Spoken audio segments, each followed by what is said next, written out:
Nos encontramos con José Antonio Domínguez, empresario, exministro, también fue embajador de Panamá en Taiwán y es diputado durante el quinquenio 2014-2019 por el Partido Panameñista, partido del que presentó su renuncia recientemente y el que vamos a estar hablando también sobre la realidad nacional y sobre los desafíos de la Asamblea y su lectura sobre este poder del Estado. Señor Domínguez, ¿está listo?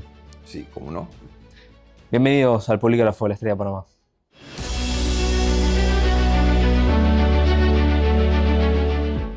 Señor Domínguez, arrancaría esta entrevista preguntándole, cómo evalúa la situación del país, una situación compleja. Hay manifestaciones en contra de distintos temas, el tema de la caja, el memorándum con los Estados Unidos, también unos problemas estructurales de fondo que están detrás también de estas protestas.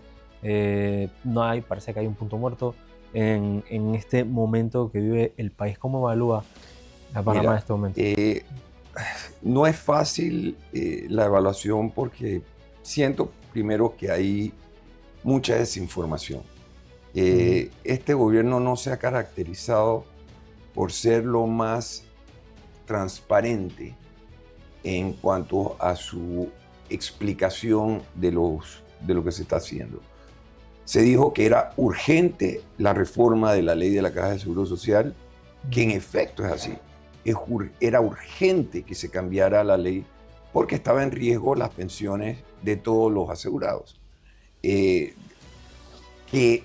haya habido en el pasado desfalcos de la Caja del Seguro Social, que hay empresarios que no pagan las cuotas obrero patronal y todo eso, sí es cierto. Yo creo que es obligación del Ministerio Público hacer las investigaciones, encontrar a los culpables, llevarlos a los tribunales y hacerlos que enfrenten la justicia y paguen lo que deben. Tan sencillo como eso. Yo siento que el gobierno tiene que ser más abierto y explicar mejor para que el pueblo entienda lo que se hizo. Yo no estoy diciendo que el proyecto de ley es perfecto, que el proyecto de ley es lo máximo. No. Estoy diciendo que tienen que ser justos, tienen que explicarle al pueblo. Ahora, señor Domínguez, pero esa discusión en teoría debe haber sido antes de que entráramos en una dinámica de crisis y de posturas que parecieran en este momento irreconciliables. Ahora entra el terreno de lo político, es decir, hay un problema político donde hay unos reclamos, algunos con más o menos fundamento. ¿Qué debe hacer el gobierno? Porque parece que estamos en un punto muerto, ¿no? Y hay manifestaciones en las calles y hay reclamos, muchos de estos legítimos. Vuelve y traba. Aquí lo que cabe es que el gobierno sea abierto y que explique bien. No lo hizo al principio y salió con la arrogancia de decir, no, la ley va porque va y que no vamos a echar para atrás. Hey, ven acá, nada es perfecto. Se pasó una ley, hay algún artículo, hay algo que revisar. ¿Por qué no se puede revisar? ¿Por qué ser tan negativo y decir, no voy a tocar la ley 462, se queda como está? ¿Por qué tiene que ser así de tajante? Yo creo que él solito se está buscando el problema. Debe ser abierto. Oye, mira, la ley es necesaria. No podemos derogar la ley porque no podemos quedar en ascuas, pero podemos sentarnos y ver qué hay que modificar y volver a hacer una modificación a la ley. ¿Por qué no? ¿Qué le impide al presidente hacer eso? Nada. Y le trae paz. No permitimos el desasosiego que hay hoy en las calles. Entonces, ¿quiénes aprovechan esto? Eso es lo que hay que ver. Los que están aprovechando esta disyuntiva son los peores de los peores. Los que están buscando ver cómo se montan en el gobierno, cómo crean ese descontento del pueblo en la sociedad para coger el poder. Ahora te plantea algo interesante que es la posibilidad que tiene el gobierno de buscar alguna fórmula de conversar y luego modificar algunos aspectos de la ley que pueden ser, digamos, polémicos o que la gente no quieren cambiar, pero eso implicaría también que entraría en juego la Asamblea Nacional. Entonces, en ese sentido, yo le preguntaría, ¿cómo evalúa usted el rol de la Asamblea en medio de esta crisis? Mira, la Asamblea ha demostrado en los en el tiempo que yo tengo de estar en política, que ellos actúan por conveniencia. Ellos actúan al que les va a favorecer en lo que ellos quieren. Y si en este caso es el pueblo el que les puede favorecer, pues se inclinarán hacia el pueblo. Pero si es el Ejecutivo a través de dádivas, de proyectos, de dinero, de lo que sea, lo que les conviene, entonces se van a plegar hacia el Ejecutivo. Así trabajan ellos. Lamentablemente estamos en una sociedad corrupta, y me refiero a la sociedad. La corrupción ha permeado todos los niveles, todos los estratos sociales. No se escapa ninguno, ni el más pudiente ni el más pobre. Todos han sido permeados por la corrupción.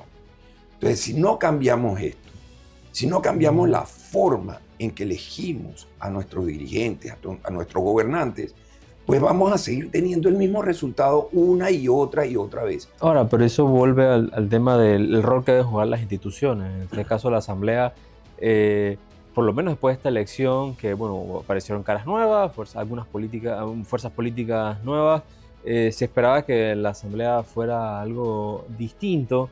¿Cómo lo ve usted? ¿Una nueva Asamblea o más de lo mismo? Más de lo mismo, más de lo mismo. Muchos de los que corrieron por el lado de los independientes no eran tales independientes. Algunos simplemente eran que se habían salido del partido y estaban sumándose a un grupo de independientes. O sea, para mí, si tú no cambias lo que está mal de fondo, el resultado final va a ser lo mismo. Y eso es lo que estamos viendo. En una conversa que yo tuve, y yo había invitado a Juan Diego a conversar antes de que se eligiera la primera asamblea de este periodo gubernamental. Y le advertí lo que podía pasar si él no lograba consolidar la unidad suficiente para tener los 36 votos y tener el control de la asamblea. Pero que tenía que aprender a negociar. Y iba a tener que negociar cosas que tal vez él no estaba de acuerdo. Pero es que si no tienes el control, vas a perder todo, no vas a poder lograr absolutamente nada. En ese hemiciclo funciona, 36 votos dominan y hacen lo que quieren. Si tú tienes los 36 votos, vas a pasar la ley que te dé la gana. El señor Blandón, bueno, que es presidente del Partido Panameñista actualmente, bueno, en una entrevista que tuvimos aquí en La Estrella, habló de la necesidad de volver a fortalecer la parte ideológica de los partidos en general, bueno, en este caso el Partido Panameñista, y que volver a sus raíces de alguna forma, lo planteó. Pero, ¿cómo ve usted liderazgo actual del señor Blandón, esto que ha planteado, digo, en medio de la crisis que describe? Lo que dice José Isabel es correcto. Es necesario volver a las raíces y volver a crear ese interés de los que se unan al partido en las doctrinas, en los principios del partido, que no son malos, son excelentes, porque es un partido creado para servir al país, no para servirse del país.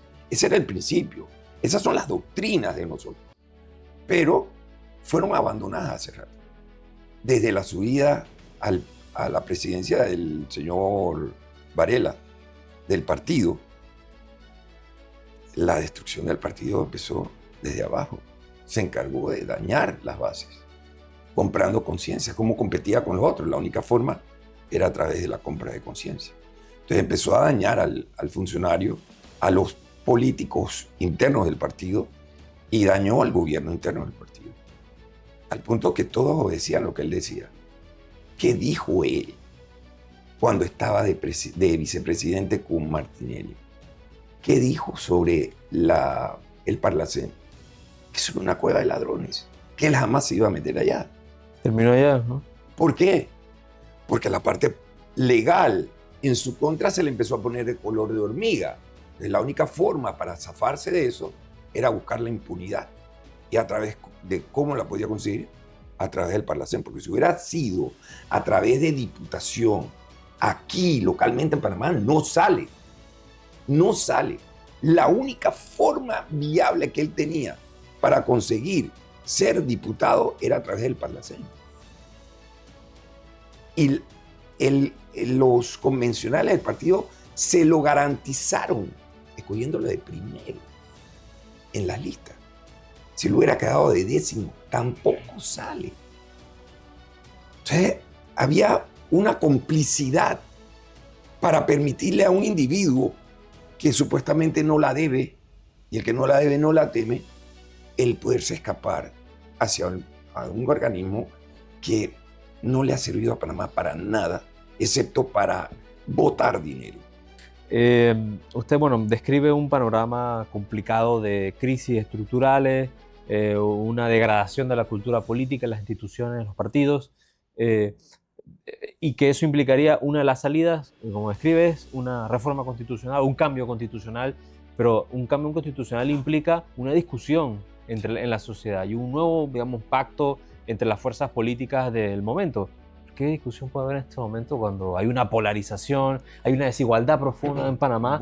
Y que pareciera, como describió, que el gobierno tiene esta postura de que va porque va y no se escucha otras voces? ¿Cómo llegar a ese punto? Te lo voy a poner. Abrir ese debate. Queda de nuevo en manos de la ciudadanía. Yo no creo que en el caso de una constituyente debas limitar la participación del pueblo en todos sus aspectos. O sea, no porque hay un partido PRD con 600,000 inscritos deba tener tantos puestos en una constituyente. No. Para mí, a la hora de la votación, tiene que ser el que más votos saque, independientemente de qué partido o si es independiente. Y si da la casualidad de que en esa elección salen todos independientes, pues entonces en buena hora, todos los independientes que se sienten, los que fueron electos, que hagan un trabajo constitucional, que trabajen en esa reforma. Creo que te dan 9 meses para que tú lo logres, y luego de 9 meses tú tienes que presentar el nuevo proyecto de constitución.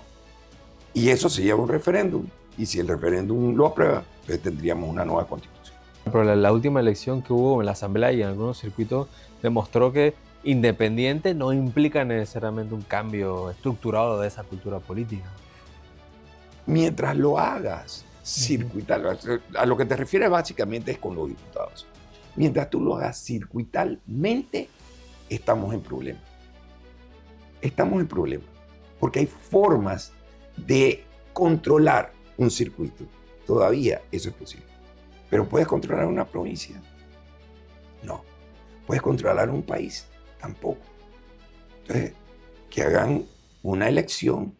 Si quieren hacerla participativa, que la hagan por provincia. Incluyan comarcas, pero que por provincia. Entonces, que tal provincia tiene tantos puestos. ¿Quiénes salen? No importa. Si todos salen de un solo partido o si todos salen de los independientes. Pero de esa forma se lo pone en manos al electorado. Y si el país de verdad quiere un cambio para bien, esta vez no pueden seguir escogiendo a los que se lancen. Hay que hacer un trabajo de buscar a esos candidatos. No, hay muchos que no quieren salir, pero tal vez saldrían si un grupo se decida empujarlo y decirle: oye, nosotros te vamos a apoyar. Creemos que tú eres una buena figura. Y hacer el trabajo de promoverlos. Tal vez así podemos conseguir a nuevos políticos sin cola de paja y con las intenciones de servicio, no de servirse. Hoy estuvimos con José Antonio Domínguez, ministro, embajador y diputado de la Asamblea Nacional. Este polígrafo. Gracias por acompañarnos hoy. Un placer. Nos vemos en otro episodio del Polígrafo. Saludos.